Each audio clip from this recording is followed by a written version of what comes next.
Good morning, everybody. Ohayou gozaimasu. Once again, thank you very much, Excellencies and distinguished delegates. We welcome you to the TICAD9 official thematic event entitled Building Sustainable, Resilient and Inclusive Food Systems and Local Economies in Africa, anchored in the blue economy and agriculture. My name is Masanori Kobayashi from Sasakawa Peace Foundations. I'm honored to moderate today's event. At the outset, I have a very distinct pleasure to introduce our foundation president, Dr. Atsushi Tsunami, Foundation President, Sasakawa Peace Foundations, to give welcome remarks. Dr. Atsushi Tsunami, please take the floor.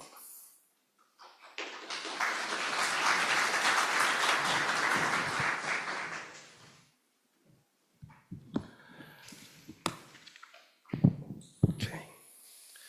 His Excellency President William Ruto of the Republic of Kenya, His Excellency Right Honorable Prime Minister Elijah Ngrale of the Republic of Namibia, His Excellency Prime Minister Jose Ulises Correa e Silva of the Republic of Cabo Verde, His Excellency Minister Soares Sambu, Minister of Economy Planning and Regional Integration of the Republic of Guinea-Bissau, Excellencies, distinguished delegates, colleagues, and friends.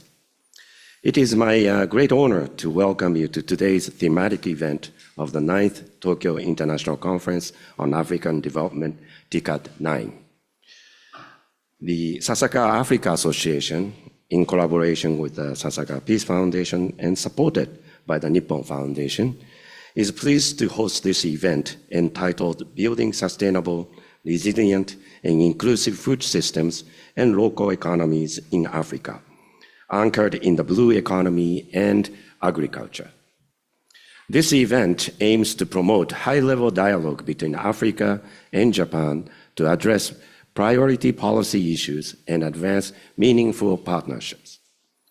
Africa, with rapid population growth and dynamic development, faces a complex set of challenges: socio-economic pressures, climate change impacts, and geopolitical tensions. Enhancing food production and reinforcing food systems is therefore a critical priority. It is essential to promote sustainable resource management while conserving both terrestrial and marine ecosystems, and to empower local communities to improve livelihoods and well-being. The Sasakawa Peace Foundation has been engaged in policy dialogue and research on sustainable blue economies around the world, including in Africa. Many African countries with the coastal and island areas are advancing blue economy policies, while inland countries are promoting freshwater fisheries and aquaculture. The government of Kenya hosted the first international conference on sustainable blue economies in 2018, co-sponsored by Japan, and we contributed to discussions there. In 2019, the African Union adopted the Africa Blue Economy Strategy. In October last year, I attended the Blue Africa Summit in Tangier, Morocco, where I was impressed by the strong commitment of African leaders to advancing sustainable blue economies and international partnerships. Recognizing the growing importance of food security and sustainable blue economies, including fisheries and aquaculture, we convened high-level expert group meetings beginning last summer. Their outcomes were compiled into policy recommendations entitled Promoting Sustainable Development in Africa, Strengthening Africa-Japan Partnership, and Enhancing the Effectiveness of the TICAD process. The recommendations were submitted to Foreign Minister Iwaya of Japan, together with Honorable Chairman Yohei Sasakawa of the Nippon Foundation and the Sasakawa Peace Foundation, with the collaboration of the Sasakawa Africa Association. From these deliberations, it is clear that food security, sustainable blue economies, and agriculture are priority areas where Japan and Africa can work together to achieve tangible results. We recommended scaling up of the Japan-Africa partnership by engaging the private sector, civil society, broader stakeholder groups, while reinforcing the TICAD institutional framework. Key recommended actions, including institutionalizing multifaceted policy dialogue, establishing a Blue Innovation Fund, strengthening the impact of financing and startup support, and fostering research, human resource, and leadership development to enhance food security and promote sustainable blue economies. I am confident that today's dialogue will be rich, productive, and forward-looking. We are honored to soon hear from Prime Minister Shigeru Ishiba, a longtime partner in advancing food sustainable blue economies, as a member of the high-level panel for the Sustainable Ocean Economy, or Ocean Panel, in promoting Japan's own concept of sustainable blue economies called Umigyo, meaning ocean-based livelihood and approach that emphasizes conservation and sustainable use of marine resources and community development. Excellencies and distinguished delegates, I count on your expertise and wisdom to refine our strategies and strengthen Africa-Japan cooperation.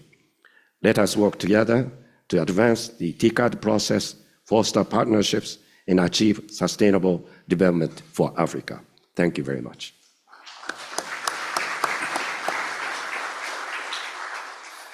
I'd like to thank Dr. Tsushi Tsunami, President of the Sasakawa Peace Foundations, for his opening and welcome remarks. Now, I'll have a pleasure to introduce Mr. Yohei Sasakawa, Honorary Chairperson of the Nippon Foundation and the Sasakawa Peace Foundations, to give guest remarks. Mr. Sasakawa, please.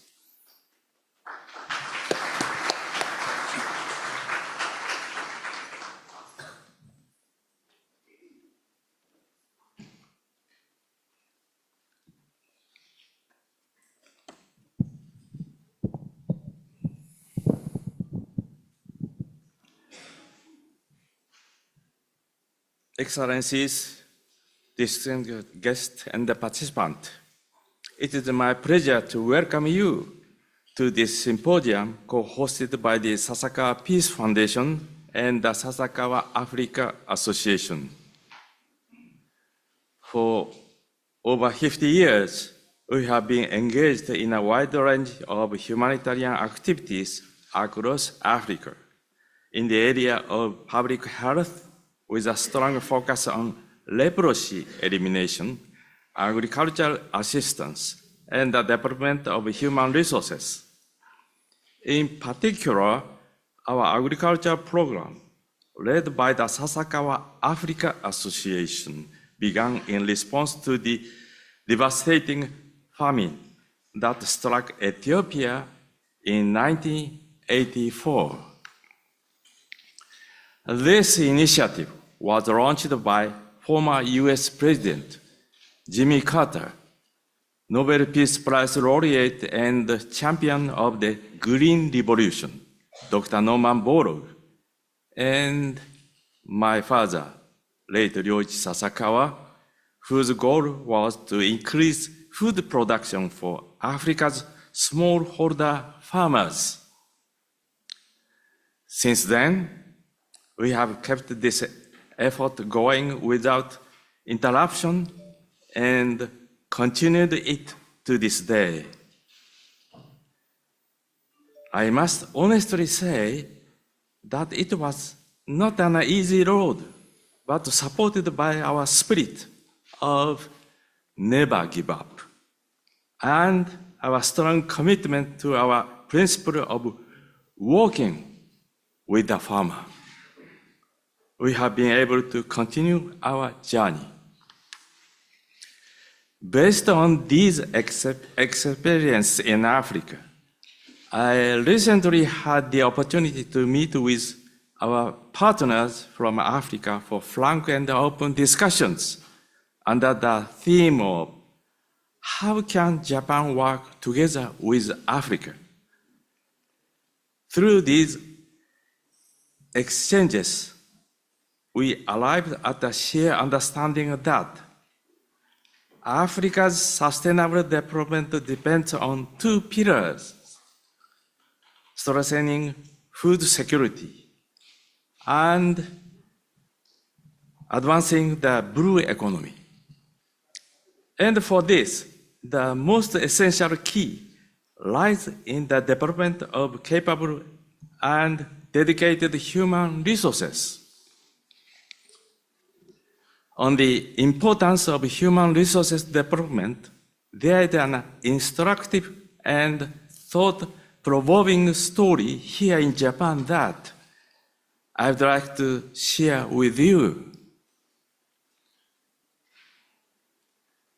Over 150 years ago, during a severe food crisis, a certain region in Japan received 100 bags of rice as emergency aid. Rather than to distribute the rice for immediate consumption as the people had expected, the leader of the region sold the rice and used the proceeds to build a school based on the conviction that education is the foundation of the future. This story symbolized traditional Japanese value that investing in the future yields far greater returns than short-term gain. Japan is a nation without natural resources, and we believe that the true foundation of nation buildings lies in the enhancement of education. It is therefore most encouraging that several African countries, including Egypt, have shown interest in the Japanese model of education, which comes from this very spirit. I firmly believe that such interest can open new avenues of cooperation between Africa and Japan. I myself guided by my belief that problems and solutions are both found in the field. I have so far visited 30 countries in Africa, working side by side with local communities. Today, more than 12,000 agricultural extension workers that we have trained are working in the field, dedicating their effort to advancing agriculture and strengthening food security. At the same time, through our cooperation with the United Nations, the World Maritime University, and the International Tribunal for the Law of the Sea, we have nurtured many African ocean experts. These individuals are now serving on the international stage and making vital contributions to the promotion of the blue economy. The strength of Japan is that our stance is not to give orders as the leader, but to share and hard work with our African partners. I believe this is what has been met with trust and empathy by our African colleagues. We will continue to use these strengths to our utmost in developing the human capacity required to ensure food security and promote the blue economy. Excellencies, distinguished guests and participants, a prosperous Africa built through the partnership of Africa and Japan, and the development of human capacity is not a distant dream. Let us, both Africa and Japan, think together, work together to achieve a better, brighter future for all, with the spirit of never give up. Thank you very much.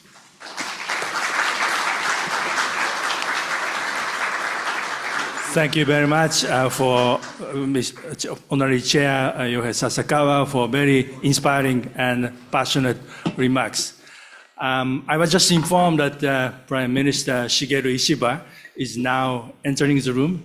Can I ask you to join me in welcoming Prime Minister Shigeru Ishiba of Japan?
We are very pleased that we have now Prime Minister Shigeru Ishiba with us in these rooms.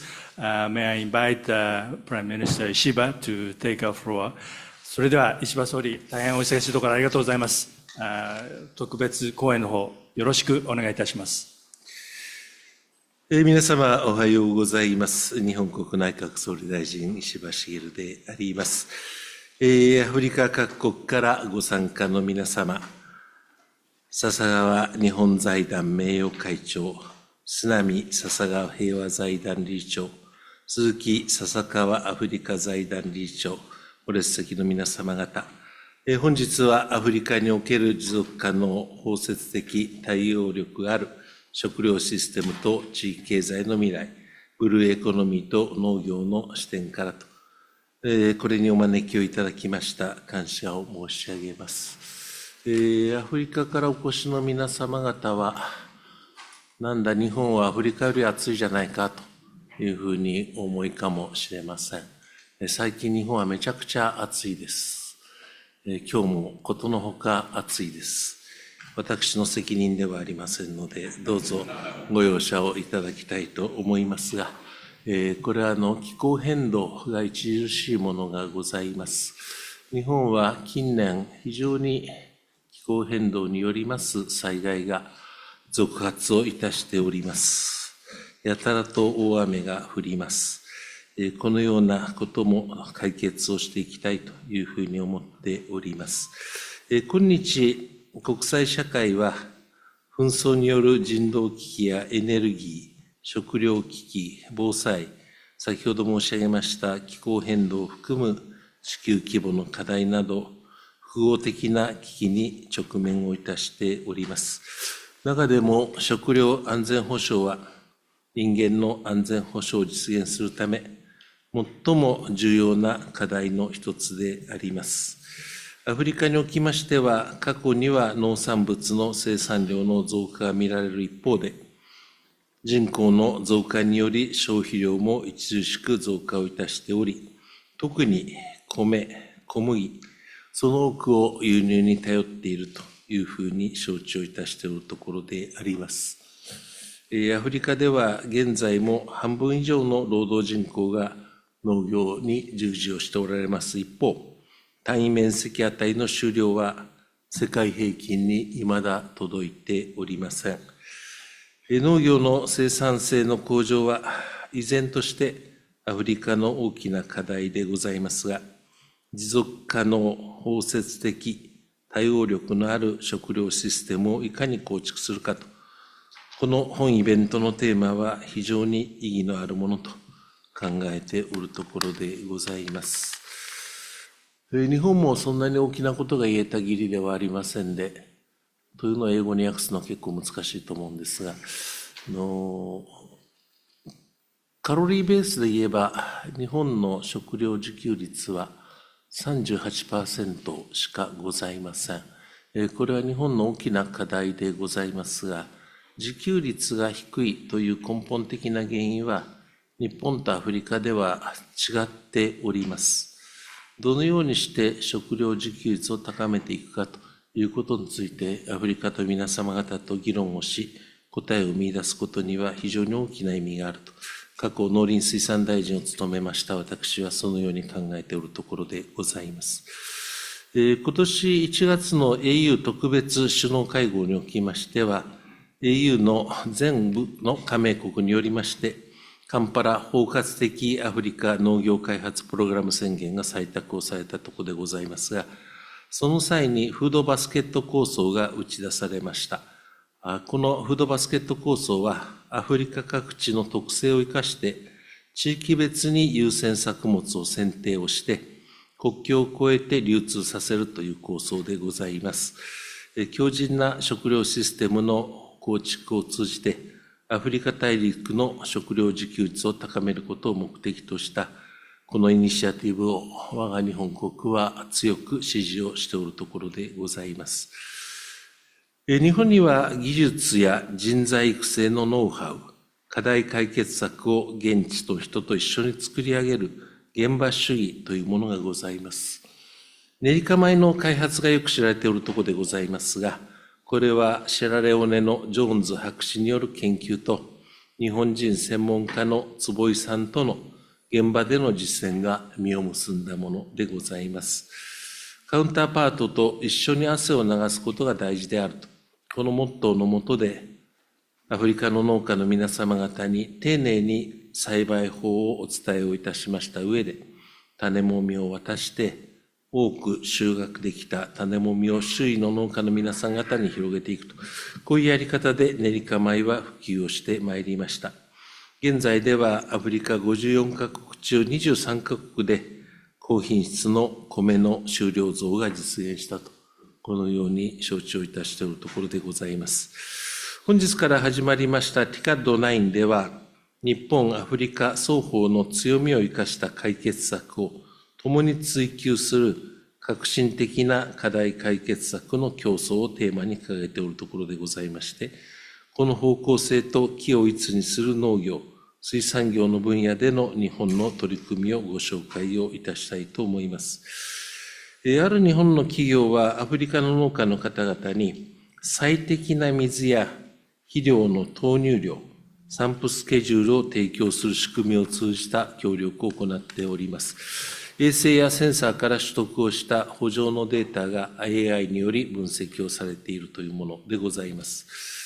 また、アフリカの持っておられる海洋という資源を生かすブルーエコノミーのアプローチも、食料供給を改善する鍵となり得るものであります。日本には養殖デジタル技術を活用したデータ管理などのノウハウがございます。これまでも笹川平和財団をはじめ、日本の機関がアフリカにおける持続可能な漁業や養殖業の振興、違法漁業対策などの面で貢献をしてきております。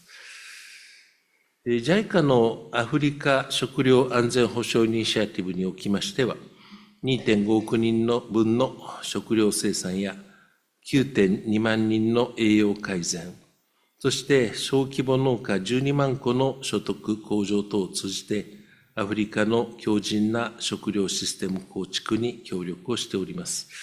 さらに JICA と世界銀行の協調融資によりましても、アフリカの食料安全保障や栄養の改善に貢献をしてまいります。日本は本日ご列席の皆様方に加えまして、アフリカ各国政府やアフリカ連合、アフリカ開発銀行、国際機関、民間企業を含む様々な関係者の皆様方との連携を強化してまいります。アフリカの食料システムの強化に貢献をし、より多くの方々が安心して暮らせる未来を実現するため、様々な取り組みや協力を推進してまいりましょう。ご存知の方はアフリカの方々でおられないかもしれませんが、今年は日本は米が足りないということで大騒ぎになりました。日本は世界各国が米にしてもそう、麦にしてもそう、トウモロコシにしても大豆にしてもそうですが、農地を増やし、農業生産を増やす中にあって、我が日本は農業生産も農地もどんどんと減ってまいりました。これは大変な問題であるというふうに思っております。やはり安心して食べられる食料を自分の国で提供するということは、国家にとって基本的なことだというふうに思っておりまして、この問題の解決に向けて、アフリカの皆様と共に協力をしてまいりたいと思っております。日本はアフリカに対しまして、いろんなお手伝いをいたしてまいりました。我が日本国は、アフリカもそう、アジアもそうでありますが、現地の皆様方と共に笑って、共に泣いて、共に汗を流していくと、そういうような方針で協力をいたしてまいりましたし、これからもそうありたいと思っております。アフリカの方々の幸せというものを実現することが、日本国民にとっても幸せであると、そういうような実感を持っていかなければなりません。私たちは金融資本主義でもなく、国家資本主義でもなく、本当に共に笑い、共に泣き、共に汗を流すと、そういうような方針のもとで、これからもアフリカと共に新しい世界の未来を切り開いてまいりたいと、このように固く思っておるところでございます。本日のこの催しが大きな成功を収められますことを心からお祈りをして私のご挨拶といたします。本日は誠にありがとうございました。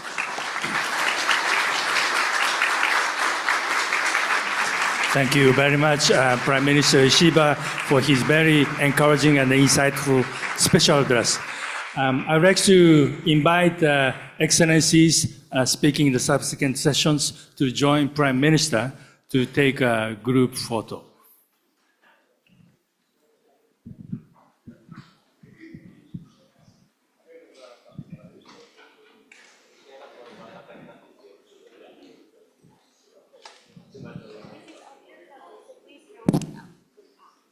Go back, please. This is after camera.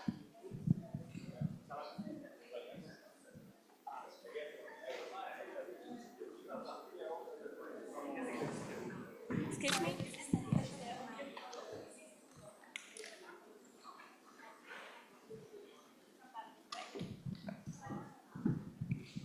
Okay, now we would like to take a photo.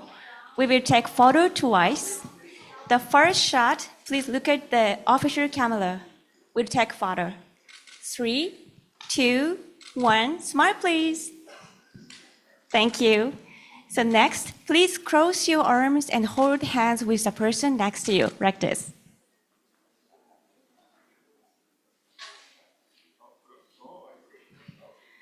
Thank you. Okay, so let's take a photo. 3, 2, 1, big smile please. Okay, thank you very much. Thank you very much. Prime Minister Ishiba is compelled to move on to the next engagement. Thank you very much, Prime Minister Ishiba. 石破総理ありがとうございました。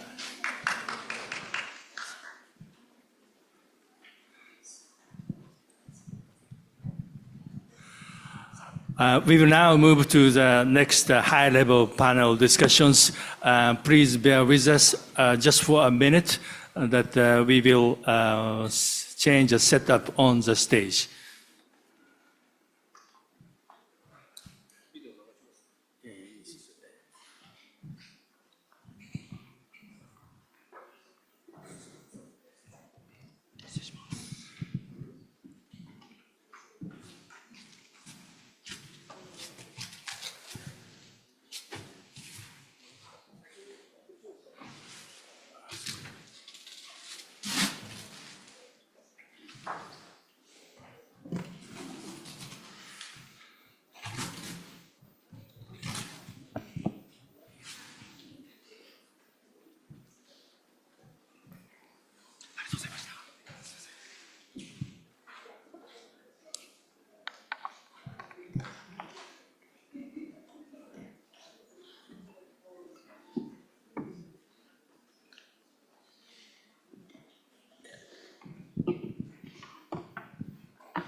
So we now are ready to move on to the next high-level panel discussions. I'm very pleased to invite His Excellency President William Ruto, Republic of Kenya, to join us on the stage. I'd like to also invite His Excellency Prime Minister Elijah Ngare of the Republic of Namibia, His Excellency Jose Luis Correia Silva, Prime Minister of the Republic of Cabo Verde, and His Excellency Minister Soares Sambu, the Minister of Economy, Planning and Regional Integration of the Republic of Guinea-Bissau, and Mr. Matsumoto Hisashi, Parliamentary Vice Minister for Foreign Affairs of Japan.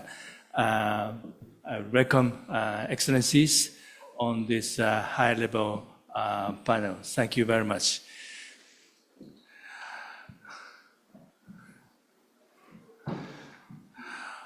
Now I have a distinct pleasure to introduce first His Excellency President William Ruto, the Republic of Kenya. As Dr. Tsushi Tsunami mentioned, that we are in the 2018 International Conference on Sustainable Blue Economies. Kenya is one of the champions for promoting sustainable blue economies and also sustainable agriculture in the context of improving food security. May I invite President Ruto for us to take a floor. Thank you very much, Moderator.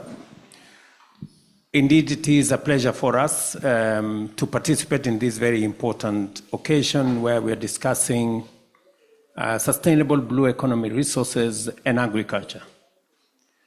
As is very clear to us, those of us from the African continent, we have some of the very largest assets, agricultural assets.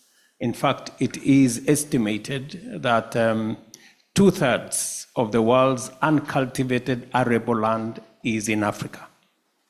And that presents a great opportunity for partnership between Africa and the rest of the world, including Japan. And for us in the African continent, and especially in Kenya, our focus is on enhancing productivity, making sure that we have the right seeds, we have correct application of fertilizer, enhancing mechanization, and also promoting irrigation. And so the target is enhancing productivity. And I want to commend Japan for working with us in some of our food security interventions. At the moment, we are working in Ahero irrigation scheme. We have concluded a program with Japan on one of our big rice programs in central Kenya. And we are continuing to expand opportunities for collaboration. Next year, Kenya will be hosting the Oceans Summit that is targeting at ecological sustainability, but also unlocking the huge potential that Africa has on marine and blue economy resources. For Kenya, we are seeking to take our blue economy potential from, at the moment, about 20 billion Kenya shillings to 120 billion Kenya shillings. And we are working with local communities, making sure that we have equipment for ensuring that we can do exploitation of our blue economy resources, cold rooms, fish landing sites. We are working on how we can also do restocking of some of the areas that sometimes suffer from overfishing. And so there is a whole of ecological sustainability approach where we want to exploit marine resources, blue economy resources, but taking into account ecological sustainability. And that is why we're investing in the efficient, effective management and regrowing of mangroves along our marine ecosystems, and making sure that we not only deal with the challenges of food insecurity now, but also thinking about sustainability for the future. Let me conclude my remarks, Mr. Chairman, by saying that for Kenya, we have reduced our import bill of food by $2 billion in the last 2 years because of investing in productivity, making sure that we have the correct seeds, making sure that we have the correct application of fertilizer, and supporting production. We believe there is an opportunity for Africa to contribute meaningfully to global food sustainability systems, that we can leverage on the assets, on the land assets that we have, on the human capital we have, on the green energy resources that we have, for Africa to contribute meaningfully to feeding the rest of the world. And I heard the Prime Minister of Japan mention that you have challenges of rice. We believe there is an opportunity for us to contribute to rice production globally, and therefore leveraging on Japanese technology, Japanese expertise with Kenyan and African assets of land, of human capital, we can together solve the problem of food globally. Thank you.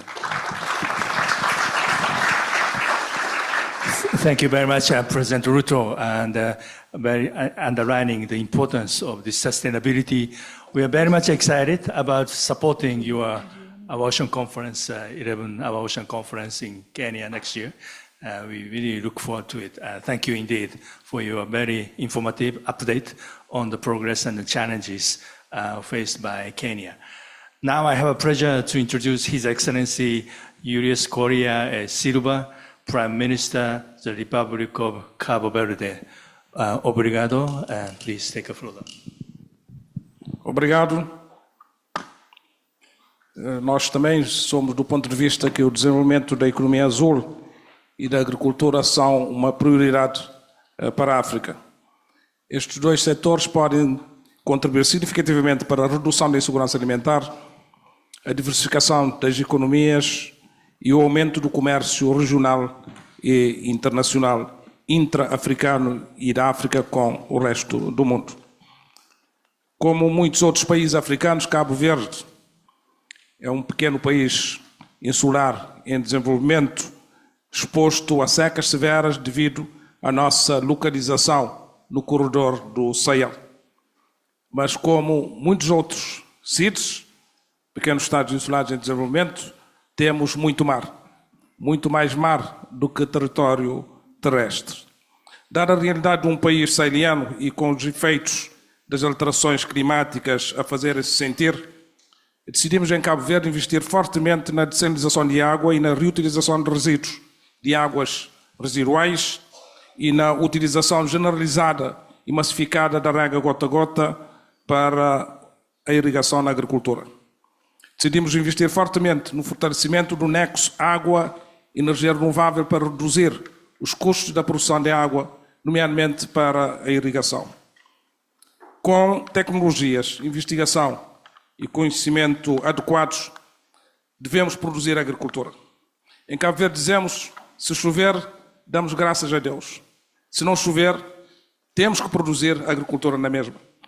Este é o nosso propósito.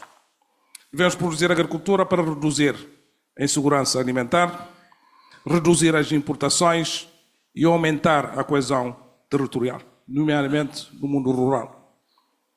O mar é um recurso, por mais evidente para Cabo Verde.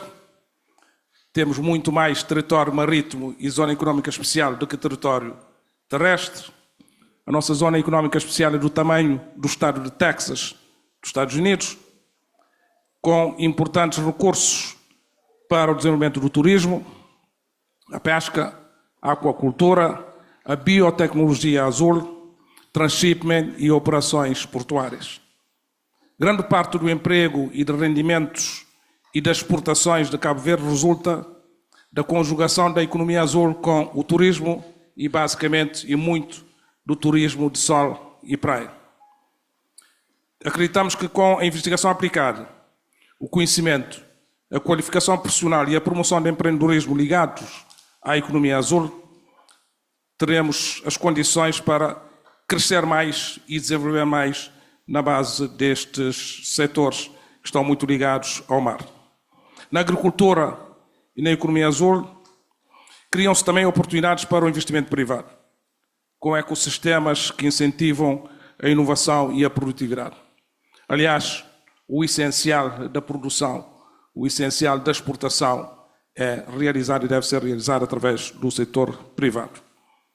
Termino dizendo que o Japão, com a sua experiência de país com poucos recursos naturais, mas que atingiu níveis de desenvolvimento muito elevados, é um retrato para o qual nós devemos ver e aprender com experiências mútuas, em termos de conhecimento, de tecnologia, de cooperação pragmática, um excelente parceiro que poderá ajudar a África para um crescimento sustentável, baseando numa melhor gestão dos nossos recursos naturais. Muito obrigado.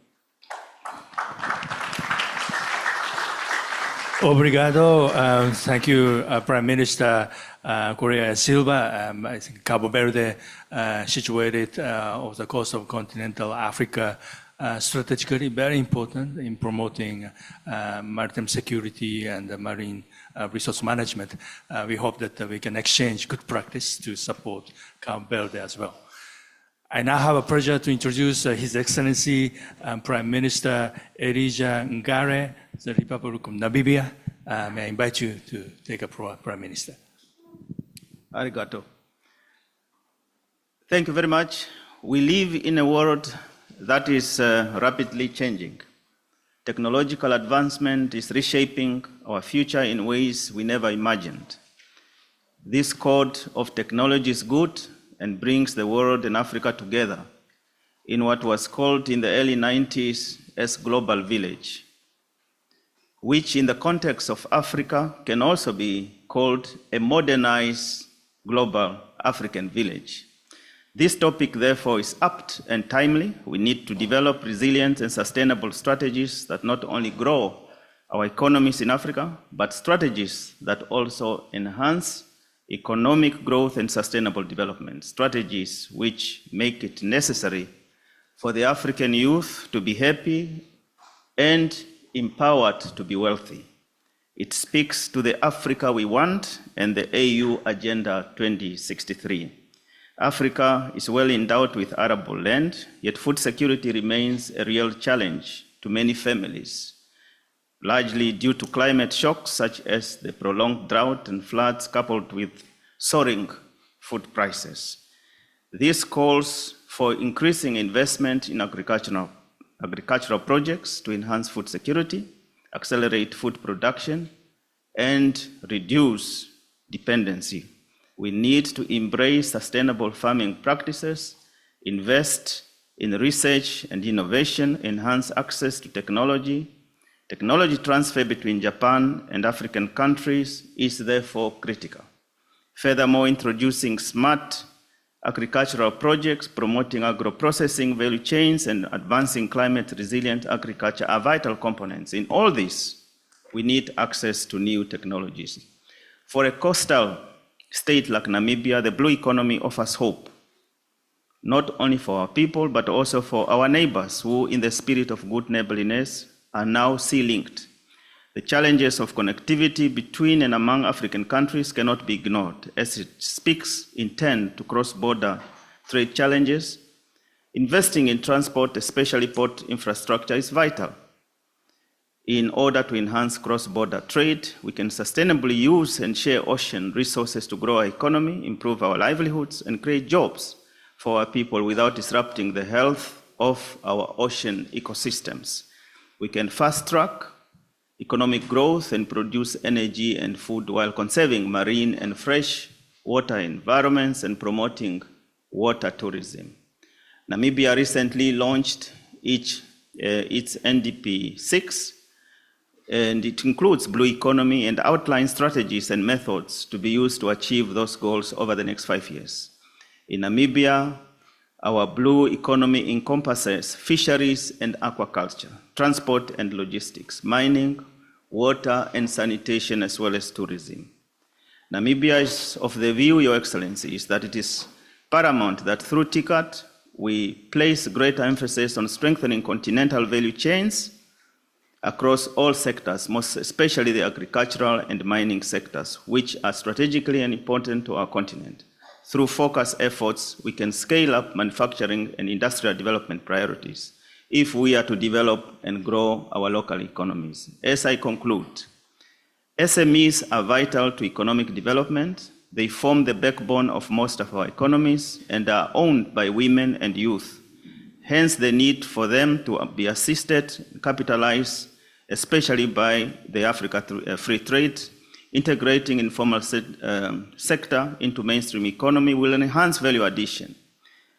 Let me reiterate the clarion call of Her Excellency Dr. Netumbo Nandi-Ndaitwah, the President of the Republic of Namibia, that we seek value addition to our critical raw materials before they are exported. Indeed, we are too few to be poor in Africa. We can afford to ensure that in every African village, there must be an economic activity which adds to improvement in the standard of living of our people, especially the young people. There must be a technological hub, a scientific laboratory, and a library in every school. There must be a community garden provided with adequate water and agricultural implements in every village. We should never add our unborn children to the list of lost generations. The path ahead must be better than yesterday. We thank, therefore, the people and government of Japan for the support they have rendered to Namibia, especially in the agricultural sector and the transport infrastructure development. Arigato gozaimashita. Thank you very much, Prime Minister Ngwale. And we recall our visit at the Swakopmund. We saw the great potential of Namibia, and thank you for underlining the importance of entrepreneurship and youth empowerment for food security and sustainable rural economies. Thank you very much.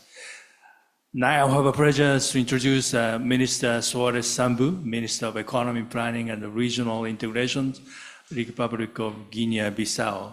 Obrigado.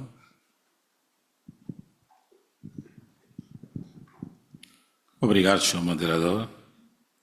Sr. Presidente da República de Quênia, Sr. Primeiro-Ministro de Cabo Verde e da Namíbia, Dr. Sonami, Presidente Sasakawa, Sr. Yobi Sasakawa, Presidente Honorário da Fundação Nipônica, distintos convidados, minhas senhoras e meus senhores.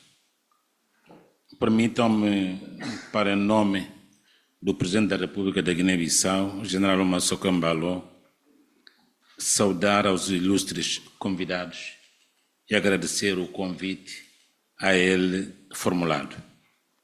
É com grande honra que uso da palavra neste prestigiado fórum, onde convergem os esforços de África e do Japão para construir um futuro mais resiliente, inclusivo e sustentável, e em particular neste painel cujo tema é promovendo economias azuis, sustentáveis, avançando na inovação e na parceria internacional. Falamos, pois, de um tema que transcende fronteiras, a economia azul, não apenas como conceito, mas como uma estratégia transformadora. Hoje, gostaria de partilhar convosco a ambição da Guiné-Bissau em transformar o seu vasto capital marinho num motor de desenvolvimento, a saber, a economia azul. A economia azul representa a interseção entre desenvolvimento econômico e preservação dos ecossistemas marinhos. Ela abrange setores como a pesca e a aquacultura sustentáveis, as energias renováveis marinhas, o turismo costeiro responsável, o transporte marítimo verde, a agricultura costeira, a biotecnologia marinha e inovação digital. Todavia, Para que essa economia seja verdadeiramente sustentável, ela precisa ser regenerativa, inclusiva e baseada no conhecimento científico. A inovação é o motor de transformação da nova economia azul. Por isso, as parcerias internacionais, a exemplo da Parceria Europeia para a Economia Azul Sustentável, que mobiliza mais de 450 milhões de euros em 30 países, é um exemplo de como a cooperação multilateral pode acelerar a transição para a economia azul. No âmbito da TICAD, cremos que poderemos criar alguns instrumentos que permitiriam um ganho de escala, como são exemplos a criação de plataformas de cofinanciamento para projetos piloto nos pequenos estados insulares em desenvolvimento, a transferência de tecnologia e capacitação técnica, redes de pesquisa conjunta entre universidades africanas e japonesas ou apoio à digitalização da economia azul. A economia azul não pode ser apenas produtiva, ela deve ser igualmente justa. Significa incluir comunidades costeiras, mulheres e jovens nos processos decisórios e garantir que os benefícios sejam partilhados através de uma distribuição equitativa. A Guiné-Bissau, com a sua rica biodiversidade marinha e o arquipélago dos Bijagós, um símbolo da riqueza natural do nosso país, e recentemente classificado como Patrimônio Mundial Natural pela Unesco, está pronta para integrar as inovações, adaptando-as ao seu contexto local, com apoio técnico e financeiro internacional. O nosso país, com mais de 270 quilômetros de costa, possui um dos ecossistemas marinhos mais ricos da África Ocidental. Este patrimônio natural oferece oportunidades únicas. Em setembro de 2024, lançamos oficialmente a nova Estratégia Nacional e Plano de Investimento para a Economia Azul 2024-2030. Este plano é mais do que um documento técnico, é um roteiro para a prosperidade inclusiva, ambientalmente responsável e economicamente resiliente. Como um pequeno Estado insular em desenvolvimento, o nosso país está na linha da frente das vulnerabilidades climáticas. A economia azul é, para nós, uma resposta estratégica que alia crescimento econômico, justiça social e proteção ambiental.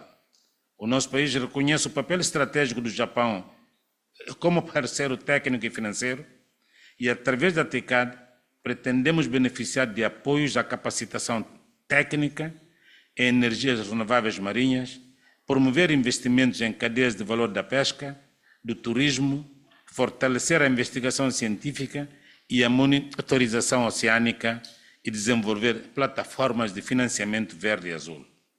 Para finalizar, convido os parceiros aqui presentes a unir esforços para transformar os oceanos não apenas em fronteiras geográficas e passa a ser um vetor de transformação através da inovação, da inclusão e da regeneração. Que a TICAD seja um marco na construção de economias azuis sustentáveis, onde ciência, cultura e cooperação se encontram para moldar um futuro melhor. Muito obrigado pela vossa atenção. Obrigado, Minister Sambu, for highlighting this importance of cross-sectoral collaboration and partnership. That is indeed very important for sustainable blue economies and agricultures. I'm a bit pressed by the time, but I really hesitate to miss the opportunity to ask once again President Ruto, after listening to the viewpoint from African countries, I think that really gave us a perspective as to how government of Kenya can structure the agendas for the forthcoming our ocean conference. May I ask you to have 1 or 2 minutes supplementary remarks as to how Kenya can take a lead in addressing this need and opportunity for Africa in promoting sustainable blue economies, agriculture, and enhancing food security. President Ruto. Thank you very much. Let me take this occasion to welcome all of you to Kenya next year, March, for the Ocean Conference, where we will be discussing African opportunities in the blue economy space. We believe that Africa can contribute significantly to food security, sustainable agriculture, and sustainable marine blue economy. Our focus in the upcoming summit will be on making sure that there is sustainable use of our ocean resources, of marine, the sustainable use of marine resources in a manner that benefits not just matters of food security in our continent, but also gives the opportunity for value addition.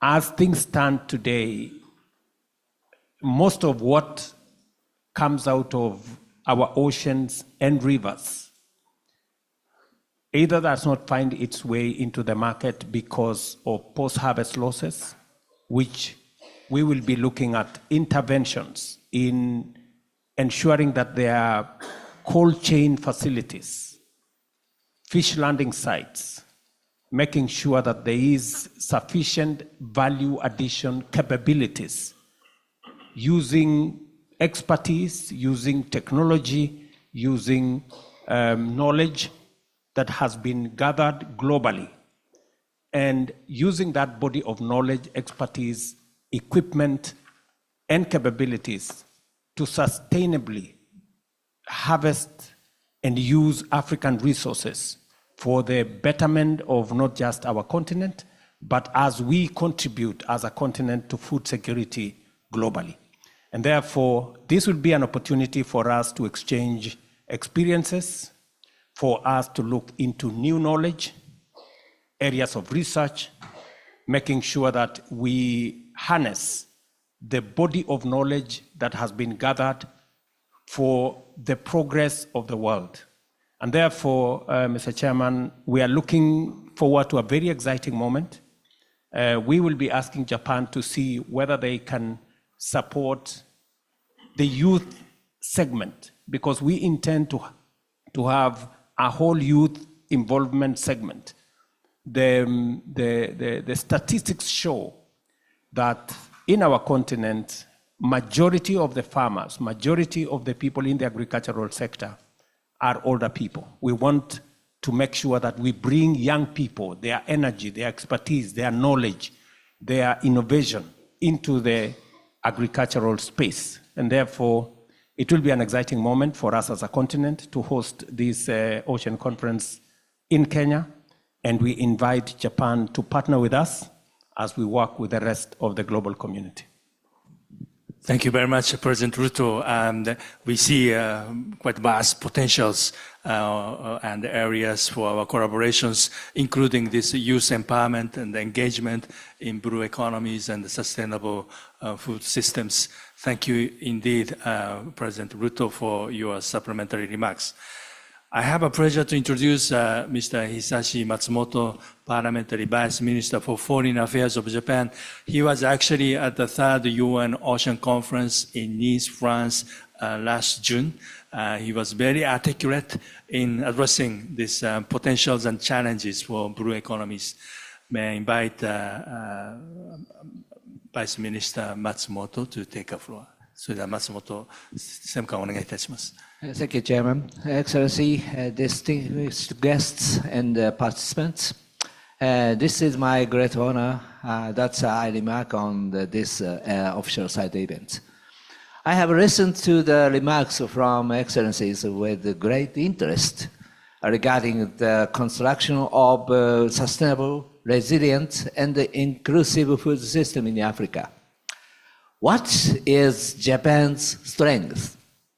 First, it is on-the-ground approach to create solutions together with local people, based on the local knowledge and experience.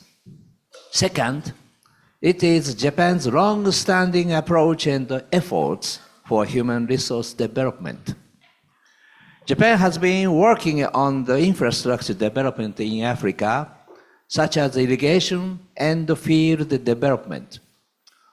For example, in Zambia, Japan is providing support for the introduction of small-scale irrigation facilities. Moreover, it is human resource development and capacity building that should be highlighted in Japan's contribution, especially through technical cooperation in areas such as rice farming and agriculture. For example, in Cameroon, Japan is supporting local farmers in the areas of rice cultivation techniques, quality improvement, and sales promotion. To maximize Africa's potential, it is crucial to adopt an approach that focuses on the potential of each individual and especially prioritizes youth and women-led initiatives based on the concept of human security. For the African continent, its great potential lies not only on its natural resources, but also on its human capital. From this perspective, we must strengthen our efforts in human resource development. By working on local-driven solutions and nurturing community members, we also contribute to the development of Japanese experts and Japan Overseas Cooperation volunteers. International cooperation and human resource development are truly a process of co-creation. Japan's younger generation has growing interest in Africa. TICAD9 will focus on youth and women as one of the cross-cutting themes. The TICAD process promotes people-to-people exchange and human resource development between Japan and Africa. This will encourage greater private sector engagement, leading to the co-creation of solutions to various challenges. At this TICAD9, under the theme of co-creating innovative solutions, we aim to utilize the technology and expertise of private companies to strengthen Africa's industrial capacity, including agriculture. Even traditional industries like agriculture and fisheries have the potential to increase yields and income through the application of AI and digital technologies. We hope to see the emergence of many new solutions and initiatives that utilize new technologies and provide more employment opportunities for youth and women. I hope that through the discussions over the next 3 days, business opportunities and co-creation between Japan and Africa will expand in the agriculture and the blue economy sectors as well. Thank you very much. Thank you very much, Vice Minister Matsumoto, for outlining the area where Japanese government can take a lead in forging partnership between Africa and Japan in the context of enhancing sustainable blue economies and agricultures. I'm afraid that we are pressed by the time and came to the time to wrap up. May I ask you to join us in giving a big round of applause to all the excellencies sitting and giving us wonderful ideas. Thank you very much.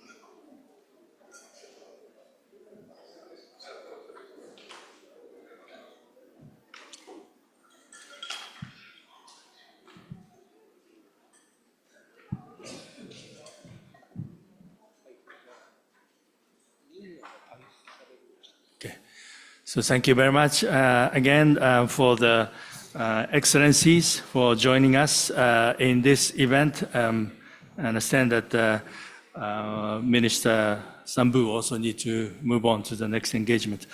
Now I have a pleasure to invite the next speakers.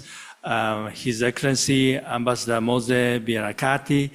He's the African Union Commissioner for Agriculture, Rural Development, Blue Economy, and Sustainable Development. We have discussed this integrated approach for enhancing food security, including sustainable agricultures and blue economies. I presume that the livestock management can be also part of it. May invite Ambassador Birakati to take a floor to give us your address.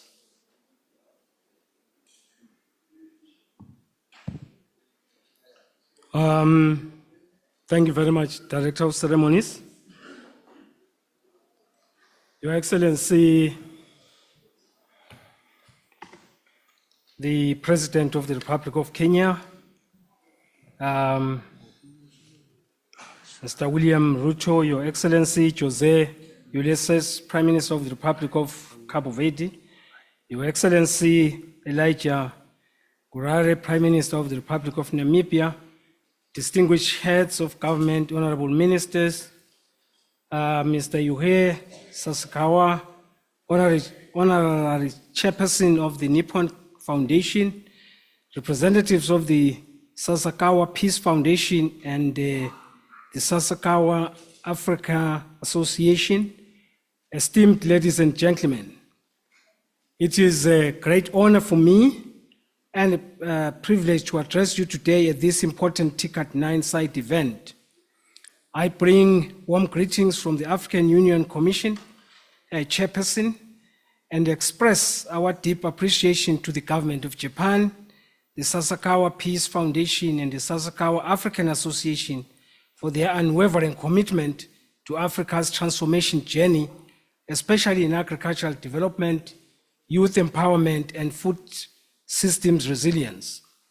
Over the past 32 years, the TICAD process has stood as a cornerstone of Africa-Japan cooperation, providing a platform to advance sustainable development and mutual prosperity. TICAD9 comes at a critical juncture to reaffirm and refine our shared policy directions. Africa stands at a defining moment with a population projected to surpass 2.5 billion by 2050. The continent's food systems are under increasing pressure. Climate change, soil degradation, limited access to technology, and volatile global markets continue to threaten food security and economic stability across the region. Despite these challenges, Africa holds immense potential. With over 60% of the world's arable uncultivated land, abundant water resources, a dynamic youth population, and an expanding digital ecosystem, the continent has the tools to achieve sustainable agricultural transformation if we act decisively and in partnership. Sustainable growth for food security and youth empowerment must be rooted in 4 key strategies, in my opinion. 1, transforming agriculture into a youth-centric sector. Africa's greatest asset is its youth, more than 400 million strong youth for that matter. Yet, too many remain unemployed or underemployed. We must make agriculture a viable, innovative, and rewarding career path for these youth. We must invest in agri-preneurship, smart farming technologies, and access to finance. Initiatives such as e-extension services, digital marketplaces, and mechanization support schemes that can catalyze a new generation of empowered agri-leaders. 2, leveraging the blue economy for inclusive growth. Collaboration with Japan can further expand sustainable fisheries, aquaculture, research and development, and maritime infrastructure. And we can explore the establishment of an Africa-Japan Blue Innovative Fund to accelerate investment and innovation. Our continent is bordered by vast oceans and enriched by lakes, rivers, and inland waterways, yet the blue economy remains largely untapped. By integrating sustainable fisheries, aquaculture, marine biotechnology, and coastal tourism into national food and economic planning, we can create millions of jobs and enhance food supply diversity. The African Union's Blue Economy Strategy of 2019 to 2029 provides the policy backbone to unlock this sector's full potential. We also need the building resilient on local food systems. This aligns with the eminent persons meeting's call to mainstream food and nutrition security as a core policy goal, ensuring availability, accessibility, affordability, and sustainability. We must therefore support smallholder farmers, especially women, with the requisite infrastructure, climate-smart inputs, post-harvest technologies, and inclusive market access. Prioritizing local agro-processing and rural enterprise development are pivotal to create value and jobs in rural communities. We must also foster inclusive public-private partnerships. In doing so, we embrace the recommendation to adopt holistic and integrated approaches that consider socio-economic, environmental, and climate realities. Japan's enduring support through TICAD and its partnerships with African nations exemplify the type of shared responsibility and co-investment which is required for durable progress. We encourage greater cooperation and co-development on research and innovation hubs, joint ventures in agro-industrial parks, and in structured skills exchange programs for youth and women. Your Excellencies, ladies and gentlemen, we must institutionalize multifaceted dialogues that include civil society, the private sector, the academia, and philanthropic organizations, as well as commit to regular monitoring and evaluation of our partnerships to ensure accountability and effectiveness. The African Union is always committed to working with all partners to implement Agenda 2063, the Malabo Declaration, and our comprehensive Africa agricultural development, which is termed the Kampala Declaration, to ensure that no one is left behind. We therefore count on Japan and on institutions like the Sasakawa Peace Foundation and the Sasakawa Africa Association to continue walking this journey with us, empowering our youth and ensuring food sovereignty for every African child. In conclusion, let TICAD be remembered as more than just a conference. Let it be the turning point when Africa and Japan move from shared vision to shared action, a moment when Africa and Japan recommitted to building a future where food is abundant, youth are engaged, and growth is green and sustainable. I thank you. Asante Santa, Arigato Gozaimasu.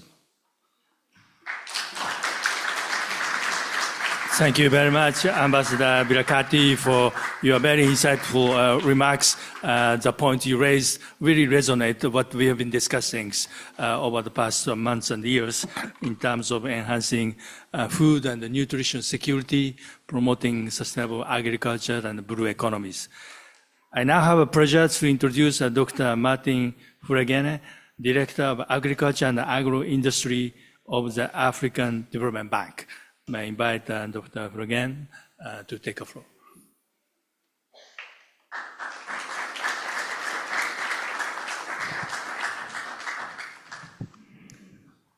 Your Excellencies, President Dr. William Ruto of Kenya, Your Excellency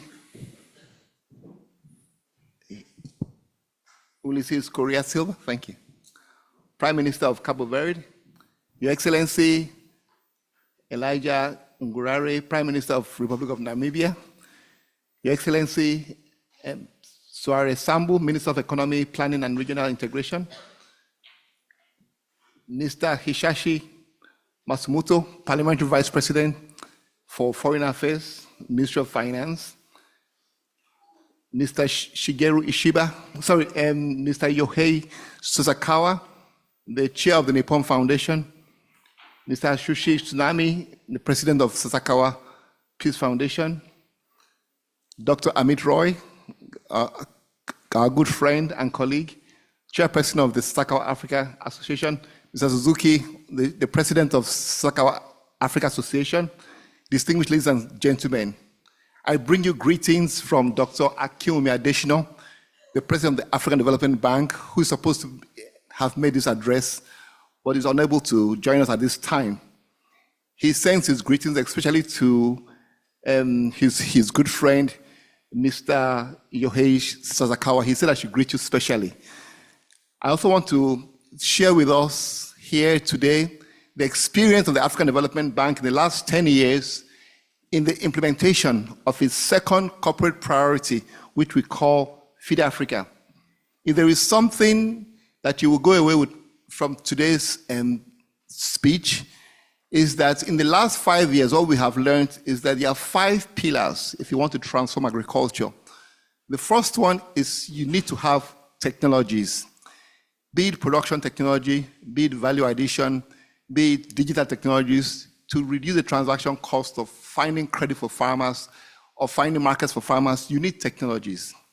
The second one, and very, very important, closely related to technologies, you need policies, especially policies that relate to marketing of agricultural produce, aligning those policies with trade policies of the country, policies for seeds and fertilizer to ensure access, to ensure regulatory and safety of those products. Number 3 is you need finance. There has to be finance for every sector of the value chain, from production to value addition to the inputs sector. You also need, number 4, partnerships. Nobody can do it alone. Agriculture is truly one field where a tree cannot make a forest. You need to work, as we have seen today, with Sasakawa Africa Association, who have a long history of excellent work in demonstrating technologies and also in training extension workers in Africa. And lastly, you have to build resilience to climate change, because climate change is real. I'm sure most of us who've come to Yokohama, you are not expecting to see temperatures in the high 30s here. Climate change is real. So I'm going to share with us very quickly our experience in 10 years of implementing the Feed Africa strategy. And I'm going to share with us also our experience in providing opportunities for young people and also in blue economy. It has been said over and over again, so I will not repeat it, that agriculture and aquatic food systems are an important part of the economy of most African countries. Between 10 and 60% of the GDP of most African countries comes from agriculture. The bank's Feed Africa strategy seeks to transform African agriculture to be a competitive, inclusive agribusiness sector that creates wealth, improves lives, mitigates against the impact of climate change, and also contributes to ending hunger, malnutrition, poverty, and food imports. In the last 10 years, the bank has invested a total of $15 billion in agriculture, including fisheries and blue economy. The blue economy sector has been one of the most brightest spots in agriculture on the continent. Data shows that aquaculture in Africa has grown by 455% since 2000, the highest growth rate in the world, demonstrating growing interest in this industry. The blue economy sector is estimated to generate about $100 billion for the continent and creates about 49 million jobs. The blue economy is a major driver of Africa's economic development, social progress, and structural transformation. It's also the cheapest form of protein. And we all know that children especially require protein for proper growth. Fisheries is a critical natural asset for most countries. Our youth, you've heard Commissioner Vilakati talk about our youth. Our most important asset is our young people. Africa stands at the demographic crossroad. By 2050, half of the new entrants into the global labor market will be African. Over 60% of our population today is under the age of 25. Agriculture and fisheries, which already employ 60% of Africa's labor force, offers a unique opportunity to absorb this wave of young workers. And many of them, very passionate, very energetic. They can actually transform any sector they set their mind to work in. But realizing this potential requires a radical shift towards youth-led innovation, entrepreneurship, and investment opportunities. These strategic opportunities create, for young people in agriculture, is aligned to our 10-year strategy, which places young people at the center of Africa's economic transformation. First of all, let me share with you some few examples of how our Feed Africa strategy has actually transformed agriculture in some countries. The bank has made steady progress since 2016 when the strategy was launched. And I'm pleased to inform you today that with respect to the most important drivers of productivity increase, which is seed and fertilizer, the bank has delivered 771,000 metric tons of climate-adapted certified seeds through its investments and almost 5 million tons of fertilizer to over 25 million farmers in the last 10 years. These inputs together have produced, through the work of our hardworking farmers, an additional 75 million tons of food in the last 10 years, valued at $28 billion. The bank's investment in Feed Africa has also affected 25,000 agribusinesses, including 8,634 led or owned by women. It has helped millions of farmers also to adapt better to climate change. Specifically, just talking about three of our flagship projects very quickly. The first one is Technologies for African Agriculture Transformation. This is a very bold technology, and I'm very happy that Dr. Ismahane Eloafi is in the room. She is the Executive Managing Director of CGIAR. They are the ones who are managing this flagship initiative. And what the flagship simply does is demonstrate the best technologies to millions of farmers through thousands of demonstration plots, and then build systems so there's a supply chain of those seeds to the farmers, and then also train extension workers, and then try to link all that efforts to national agricultural research and extension systems in the country for continued support. TAT has shown clearly that indeed smallholder farmers can feed their countries, as we saw in Ethiopia, where through 10 heat-tolerant varieties of wheat, Ethiopia went from 5,000 hectares of lowland irrigated wheat, not upland now, this is lowland, a very hot area in the summer. It went from 5,000 hectares to 650,000 hectares in 4 years. That was a transformation that actually I was telling Dr. Amit Roy today, we simply built upon what Sasakawa Africa Association had done in that country. He had done excellent work. And these new heat-tolerant varieties were just built upon that work. And this is the sign that partnerships actually pays good dividend. I will go very quickly to the next flagship, which is the Special Agro-Industrial Processing Zones program. This was launched in 2017, and it simply seeks to increase value addition, to build efficient feedstock supply, and also to create private sector, to create fiscal incentives for private sector to go into the rural area to add value to agricultural production. The bank has committed since 2017 $935 million to the special agro-processing zones, and with co-financing from partners amounting to almost $1 billion also. SAPZs are now operational in 11 countries, and they have led to significant addition to the harvest so that farmers actually can derive better returns for their investment. A success story again comes from Ethiopia, where the Ethiopia Integrated Agro-Industrial Park has led to development of 15,150 hectares of irrigated land in 5 schemes.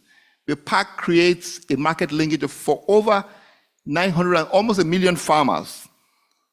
In 2021, the 4 pilot parks and the 22 rural transformation centers were inaugurated in the presence of the Prime Minister.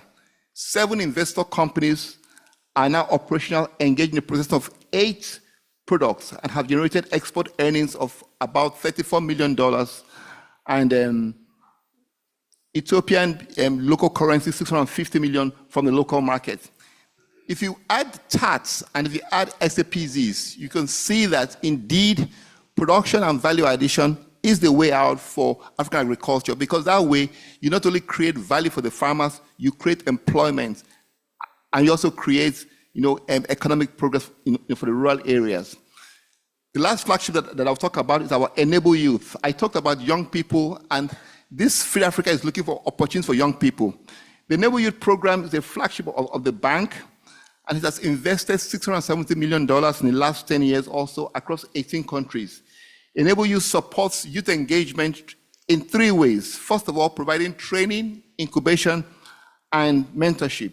And then secondly, facilitating access to finance. And lastly, encouraging climate smart and digital agriculture for these young people. An example of Enable Youth and the impact it has made is the case of Maina, the founder of Central Energy Company, a company specializing in aquaculture, energy, and environment in Kenya. Maina received an interest-free loan from the Enable Youth program and used funds to rehabilitate his fish hatchery. He now has a fish hatchery that supplies not just himself, but all farmers around him. He produces 120,000 tilapia fingerlings and 60,000 African catfish fingerlings every year. Maina is an example of what can happen if you create opportunities by finance and training for young people in Africa. You can actually transform not just the sector, but also the lives of millions of young people. I would like to finish by speaking very briefly about the bank's African Emergency Food Production Facility, one of the bank's most significant contributions to food security in Africa. The bank invested $1.5 billion in 2021 to replace the lost supply of 30 million tons of food that occurred when the Russia-Ukraine conflict started. This money was used to supply more than 400,000 tons of seeds to farmers and more than 2 million tons of fertilizer to farmers.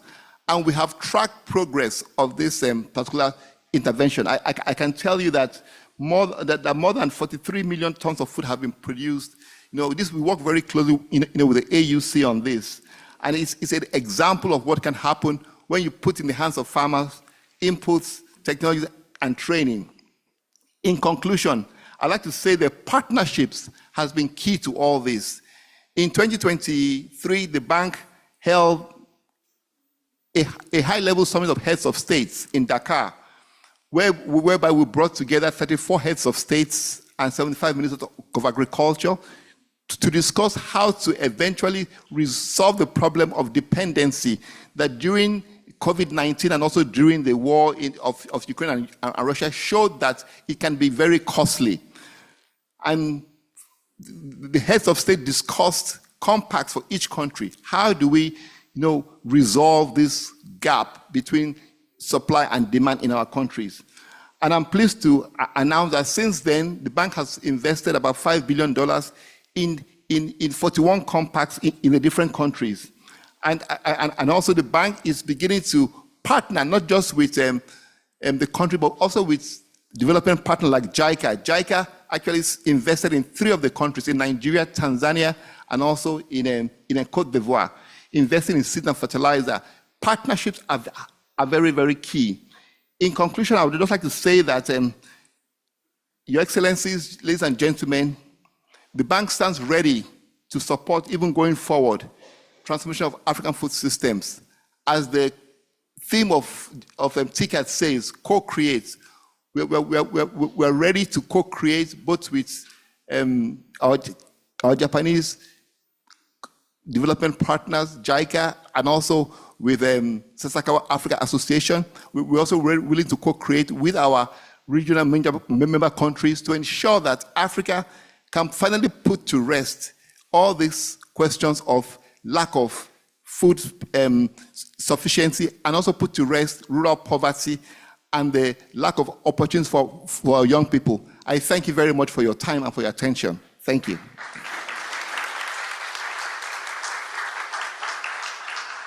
Thank you, Dr. Brengene, for your very encouraging remarks, sharing very successful stories of African Development Bank in forging these food systems.